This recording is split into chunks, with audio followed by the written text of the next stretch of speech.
Back here in Southern California, a police pursuit came to a sudden and shocking end in South LA today. Yeah, the suspect raced through city streets before smashing into several cars at 76th and Van Ness. KCAL9's Rachel Kim is live at the scene where she talked to the victim in one of those cars. I bet she was a little nervous and scared today, huh? As you can imagine, Jeff and Susie, the LAPD says this all started when they spotted who they believe to be a shooting suspect from yesterday. Well, when they tried to pull him over today, he took off and first went into an underground parking structure in downtown LA. Well, he got away, but it all came to a crashing end here at this intersection. Pushing his way right between that bus. A scary afternoon for drivers on the 110 freeway as the man in this white Mercedes weaved in and out of traffic at high speeds Wednesday afternoon.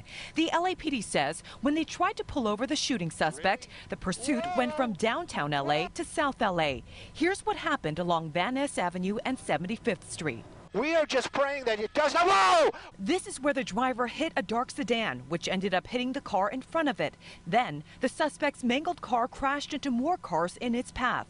But soon he couldn't go any further and surrendered. As police surrounded him, other LAPD officers surrounded the dark sedan that the suspect hit and caused to land on its side. My concern was they couldn't get this person off the vehicle. Kim Epps' car was rear-ended by the dark car before it flipped over. She and many others watched as the officers smashed out the car's window so they could pull her out to safety. With the help of police, the woman was able to walk away from the wreckage.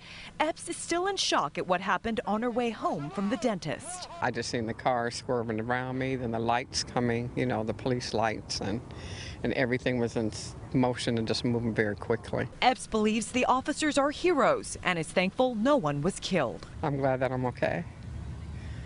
Yeah, that's what's most important. Then my greatest concern was this lady. I didn't know if she was going to make it. Whoa!